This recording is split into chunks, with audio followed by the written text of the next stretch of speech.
সিনেমার শুরুতে আমাদেরকে দেখানো হয় প্যারিসের একটি সুন্দর শহর, যেখানে রয়েছে গ্র্যান্ড প্যালেস নামে একটি রেলওয়ে স্টেশন। সেখানে একটি বড় ঘড়ির ভিতরের ফাঁক দিয়ে একটি বাচ্চা চারপাশটা নজর রাখছে। এই বাচ্চাটির নাম ছিল হুগো। এরপর আমাদেরকে দেখানো হয় সেই স্টেশনের মাস্টারকে, যার নাম ছিল বুস্টার। সেই বুস্টার আবার একটি মেয়েকে পছন্দ করত। সেই মেয়েটির নাম ছিল লিজা, যে সেই রেলওয়ে স্টেশনে ফুল বিক্রি করত। এরপর আমাদেরকে দেখানো হয় মিস্টার পিককে, যিনি আবার সেখানে নিউজ পেপার বিক্রি করত।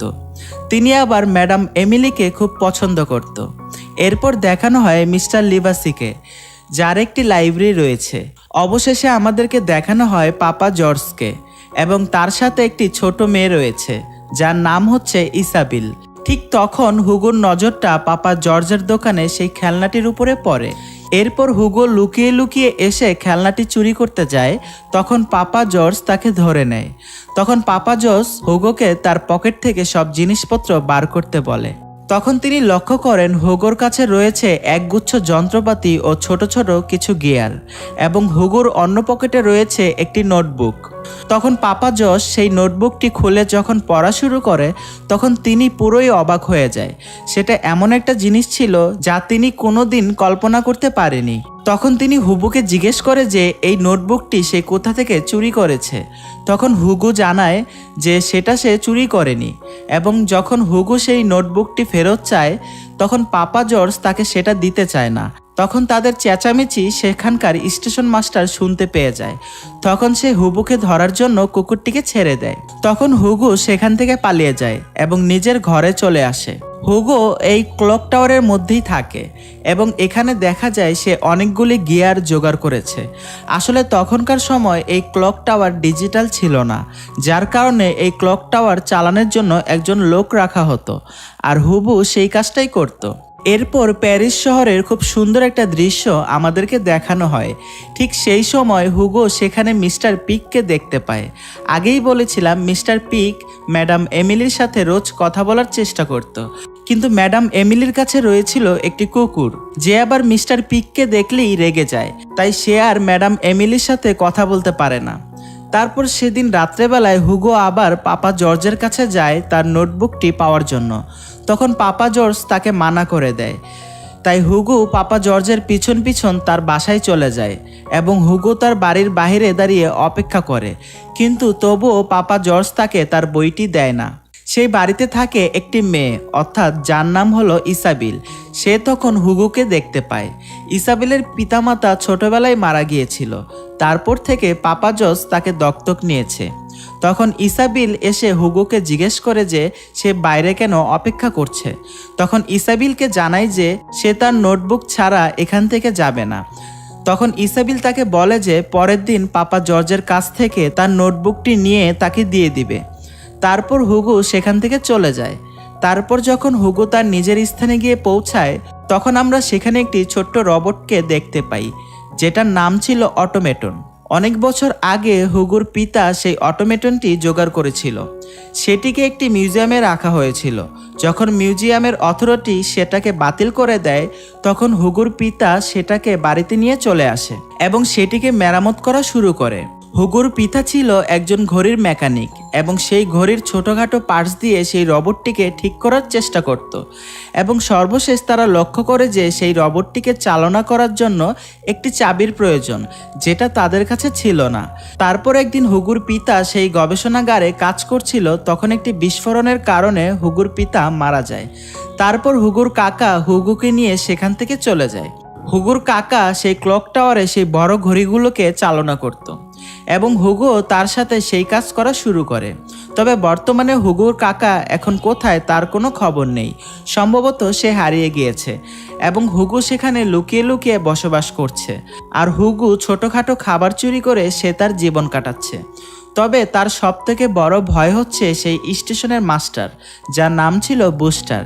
সে লিজা নামের একটি মেয়েকে ভালোবাসে, এবং সে ডিসাইড করে যে আজকে সে তার মনের কথা বলবে। ঠিক সেই সময়ে তার পায়ে লাগানো একটি যন্ত্রতে সমস্যা দেখা যায়। তখন বুস্টার খুব লজ্জায় পড়ে যায়, এবং তার সব কনফিডেন্স সেখানেই নষ্ট হয়ে যায়। তারপর হুগো পাপা জর্জের সাথে আবার সাক্ষাৎ করে সে তার নোটবুকটি ফিরে পাওয়ার জন্য। তবে পাপা জর্জ তাকে জানিয়ে দেয় যে সে তার নোটবুকটি জ্বালিয়ে দিয়েছে। তখন হুগো সেখান থেকে কাঁদতে কাঁদতে চলে যায় এবং ইসাবেলের সাথে তার সাক্ষাৎ হয়। ইসাবেল কিছু গোপন কথা হুগোকে বলতে চায়, সেজন্য তারা দুজন মিলে একটি লাইব্রেরিতে যায়। তখন ইসাবেল হুগোকে বলে যে পাপা জর্জ তার বইটিকে জ্বালায়নি, বরং তার বইটি পাপা জর্জ পড়ার পর খুব ইমোশনাল হয়ে গিয়েছে এবং সে অনেক কান্নাকাটিও করেছে। তখন ইসাবেল হুগোকে বলে যে সে যেন পাপা জর্জের সাথে আরেকবার দেখা করে। তারপর হুগো পাপা জর্জের কাছে গিয়ে তার নোটবুকটি ফেরত চায়। তখন পাপা জর্জ আবার তাকে জানায় যে বইটি যদি তুমি পেতে চাও তাহলে তোমাকে প্রমাণ করতে হবে।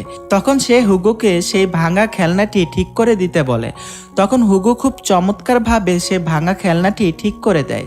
তখন পাপা জর্জ বুঝতে পারে যে হুগোর মাঝে রয়েছে একটি প্রতিভা। তখন পাপা জর্জ হুগোকে বেশ কিছু ম্যাজিক শিখাতে থাকে এবং পরে সে বাসায় এসে সে ম্যাজিকগুলি আবার প্র্যাকটিস করত। কিন্তু হুগো এত কিছু করছিল শুধুমাত্র তার সেই অটোমেটনটি ঠিক করার জন্য, এবং অনেক চেষ্টার পরেও সে অটোমেটনটি চালনা করতে পারে না। সেটিকে চালনা করার জন্য একটি চাবির প্রয়োজন। অন্যদিকে দেখানো হয় সেই স্টেশনের মাস্টার বুস্টারকে, তার সাথে আবার বাচ্চাদের একটু শত্রুতামি রয়েছে। তখন সে সেখানে একটি বাচ্চাকে চুরি করতে দেখে, যার কারণে বুস্টার অনাথ আশ্রমে ফোন দিয়ে দেয় এবং অনাথ আশ্রম থেকে লোকজন এসে সেই বাচ্চাটিকে নিয়ে যায়। হুগো সেই জিনিসটা সেখান থেকে লুকিয়ে লুকিয়ে দেখছিল।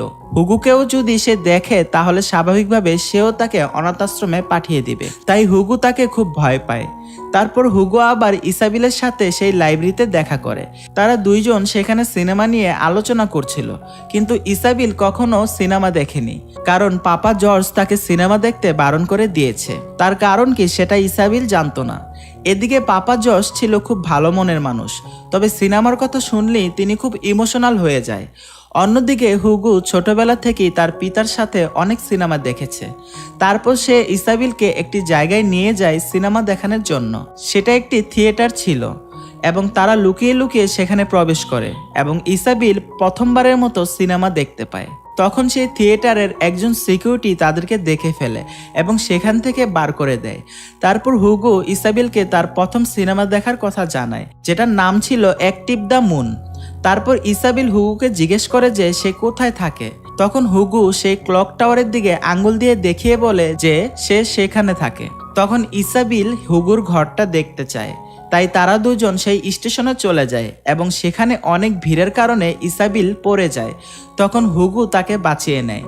ঠিক সেই সময় হুগো লক্ষ্য করে ইসাবেলের গলায় একটি হার রয়েছে, যেখানে সেই চাবিটা রয়েছে, যেটা সে এতদিন ধরে খুঁজছিল। তখন হুগো ইসাবেলের কাছে সেই চাবিটা চায়। তখন ইসাবেল হুগোর কাছে জানতে চায় যে কেন সেই চাবিটা তার প্রয়োজন, এবং তারপর হুগো ইসাবেলকে তার ঘরে নিয়ে যায়। হুগো তাকে সেই অটোমেটন নামে সেই রোবটটাকে দেখায় এবং সেই চাবিটি দিয়ে তারা সেই অটোমেটনটিকে চালু করে। সেই মেশিনটি হাতে একটি কলম ছিল। তখন তারা সেখানে একটি সাদা কাগজ রেখে দেয়, যেটাতে সেই রোবটটি কিছু একটা লেখা শুরু করে। কিন্তু অল্প কিছু সময় কাজ করার পর সেই মেশিনটি আচমকা বন্ধ হয়ে যায়, যা দেখে হুগো তার সব আশা ভরসা হারিয়ে ফেলে, কারণ বর্তমানে হুগোর কাছে তার পিতার একমাত্র স্মৃতি হিসাবে তার বাবার এই অটোমেটনটি রয়েছে।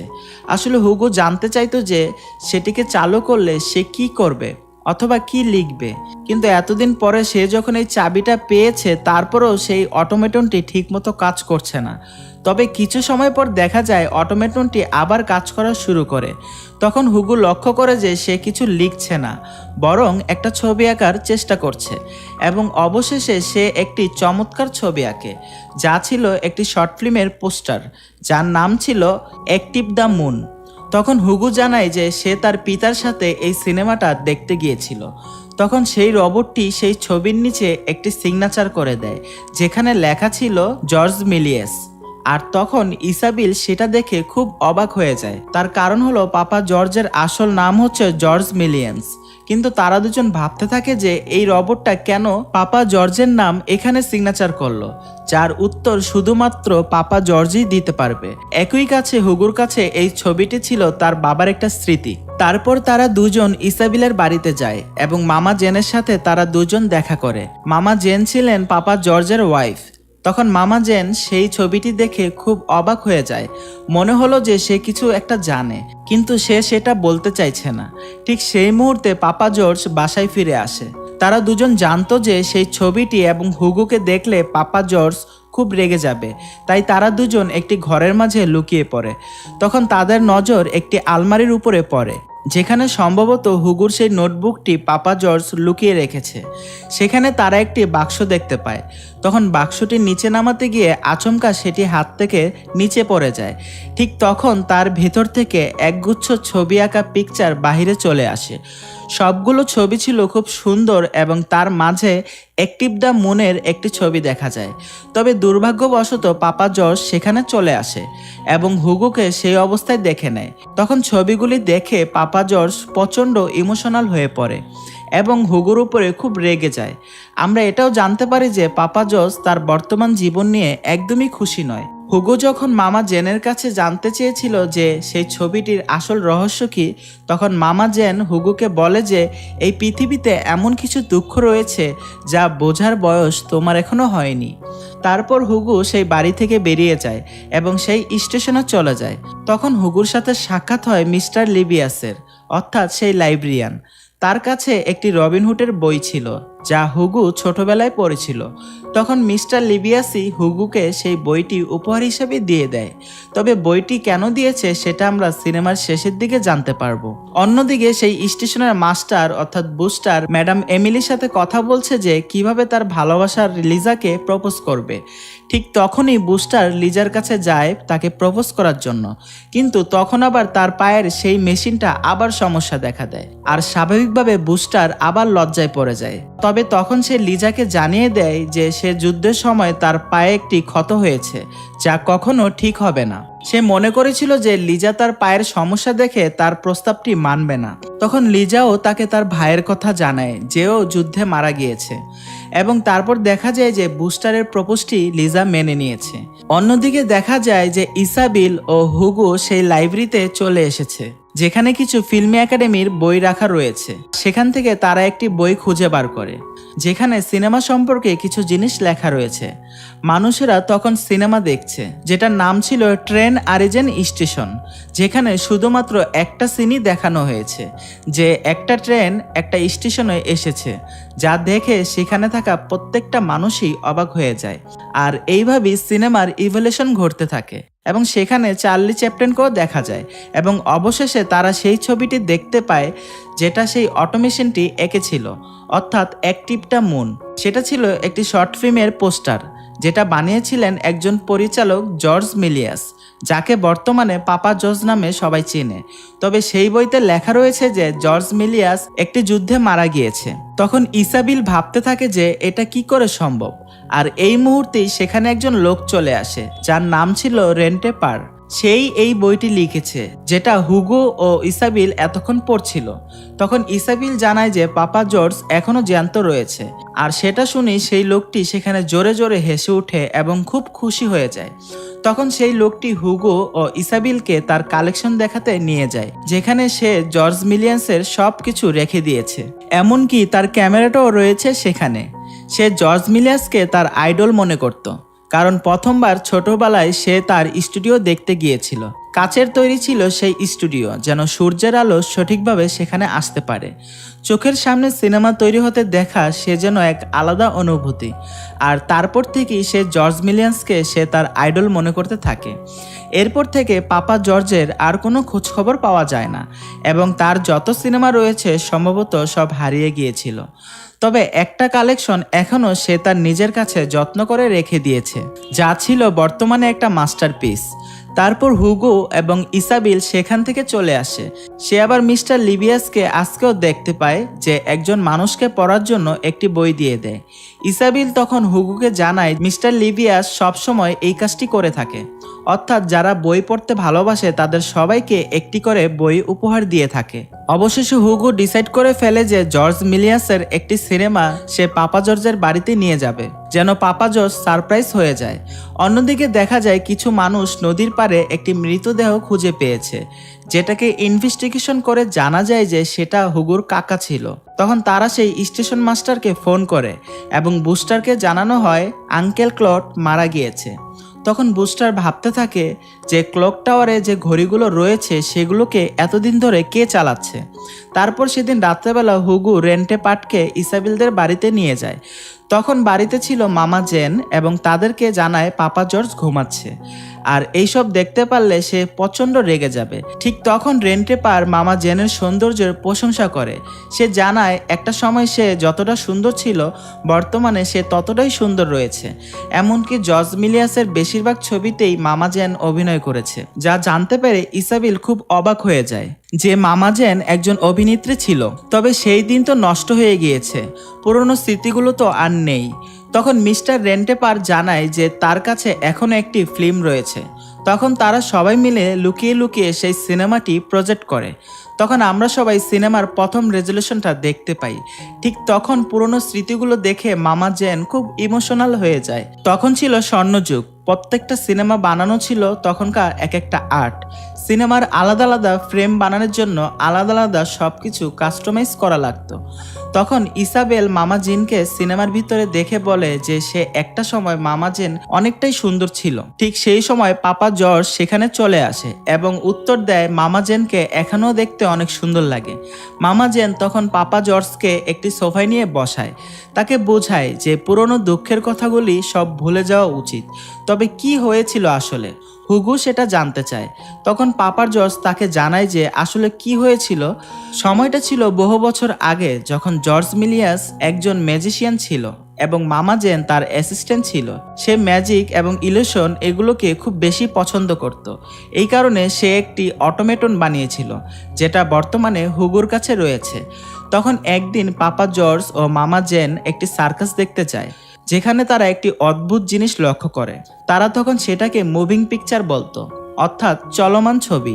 সেই সময়ের মানুষ এমন একটা জিনিস আবিষ্কার করেছিল যার মাধ্যমে মানুষ সবাইকে চলমান ছবি দেখাতে পারত। তখন স্বাভাবিকভাবে মানুষের অনুভূতি যেটা হওয়ার কথা সেটাই হয়। তখন পাপা জর্জ সেই জিনিসটা দেখে খুব অবাক হয়ে যায় এবং ইমপ্রেস হয়ে যায়। তারপর পাপা জর্জ বাসায় এসে যেই অটোমেটনটি বানিয়েছিল সেটির পার্টস খুলে তিনি একটি ক্যামেরা বানায়, যেটা ছিল তার নিজের ক্যামেরা, এবং নিজের সব জিনিসপত্র বিক্রি করে তিনি একটি স্টুডিও তৈরি করেন। সেখানে পাপা জর্জ অর্থাৎ জর্জ মিলিয়াস নিজেই গল্প লিখতেন, নিজেই পরিচালনা করতেন এবং নিজেই অভিনয় করত। এবং সব থেকে বড় বিষয় ছিল ইলিউশন, অর্থাৎ সিনেমার মধ্যে মানুষ ম্যাজিক জিনিসটা দেখছে। বর্তমানে যেটা ভিএফএক্স এর মাধ্যমে করা হয় সেটাকে তখনকার মানুষ প্রত্যেকটা ফিল্ম কেটে কেটে তৈরি করত, যেটা সত্যিকারের একরকম শিল্প ছিল। তবে এই খুশির মুহূর্ত বেশি দিন টেকে নেই, শুরু হয়ে যায় যুদ্ধ। অর্থাৎ যারা একসময় এসব সিনেমা বা ম্যাজিক পছন্দ করত তারা যুদ্ধ থেকে ফিরে এসে আর পছন্দ করত না, অর্থাৎ তাদের সব চিন্তাধারা বদলে গিয়েছিল। এবং এরপর থেকে মানুষ তখন সেই জর্জ মিলিয়াসের সিনেমাগুলোকে দেখা বন্ধ করে দেয় এবং একটা সময় টাকার অভাবে জর্জ মিলিয়াসের সেই স্টুডিও ব্যান্ড হয়ে যায়। প্রচণ্ড দুঃখে সে তার স্টুডিওর সবকিছু জ্বালিয়ে দেয় এবং যে ফিল্মগুলি ছিল সেগুলোকে একটি কোম্পানিতে বিক্রি করে দেয় এবং তারা সেগুলোকে গলিয়ে জুতার হিল তৈরি করত এবং বাকি তার কাছে যে কয় টাকা বেঁচেছিল সেগুলো দিয়ে সে এই স্টেশন চত্বরে একটি খেলনার দোকান চালাচ্ছে। তবে একটা জিনিস যেটা সে ধ্বংস করতে পারেনি সেটা হচ্ছে তার পছন্দের সেই অটোমেটন। তাই সেই কারণে সেটিকে একটি মিউজিয়ামে রেখে দেয়। তারপর হুগো তাদেরকে সেখানে অপেক্ষা করতে বলে সেখান থেকে চলে যায়, কারণ পাপা জর্জ এখনো জানে না যে সেই অটোমেটনটি এখনো ঠিক আছে। অন্যদিকে সেই স্টেশনে আমরা আবার মিস্টার পিককে দেখতে পাই। সে ম্যাডাম এমিলির সাথে কথা বলতে চাইতো, কিন্তু ম্যাডাম এমিলির কুকুরটার কারণে সে কখনোই কথা বলতে পারতো না, যার কারণে মিস্টার পিক সে নিজেও এবার একটা কুকুর নিয়ে এসেছে, যার ফলে দুটো কুকুরের মাঝে বন্ধুত্ব হয়ে যায় এবং এই সুযোগেই ম্যাডাম এমিলির সাথে গল্প করতে থাকে। ঠিক সেই সময় সেই স্টেশনের বুস্টার চলে আসে। সে সবাইকে জানায় যে আঙ্কেল ক্লড অর্থাৎ যে ঘড়িগুলোকে দেখাশোনা করত সে তো মারা গিয়েছে।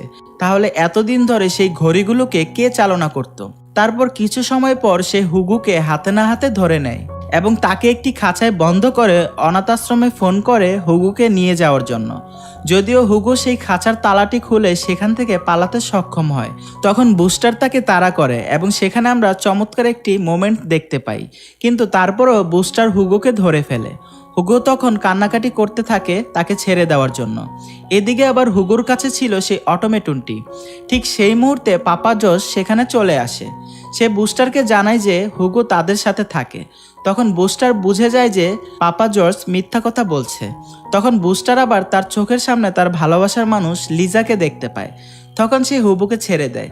আর এই প্রথম বুস্টারের কাছে আমরা একটা ইমোশনাল ব্যাপার লক্ষ্য করতে পারি। আমরা এটা আগেই জেনেছি যে সে যুদ্ধে লড়েছে। সে হুগোকে এটাও বলেছে যে পিতামাতা ছাড়া কিভাবে বড় হতে হয় সেটা হুগোকে শিখতে হবে, যার কারণে সে অনাথ আশ্রমে পাঠিয়ে দিতে চেয়েছিল। কারণ বুস্টার সেও একটা সময় অনাথ আশ্রমে ছিল। তো বলতে পারি তার মনটি সম্পূর্ণ পাথরের, কিন্তু অবশেষে সেই পাথরটি গলে যায়। এবং অবশেষে আমাদেরকে দেখানো হয় যে ফিল্ম একাডেমি থেকে একটি অনুষ্ঠানের আয়োজন করা হয়েছে। মিস্টার রেন্টেপার যেখানে বক্তৃতা দিচ্ছেন, সে পাপা জর্জকে প্রত্যেকটা মানুষের সাথে ইন্ট্রোডিউস করায়। মামা জেনের কাছে ছিল সেই মুহূর্তটা প্রচন্ড ইমোশনাল, আর এটা ছিল স্বাভাবিক কারণ সে তো তার স্ত্রী।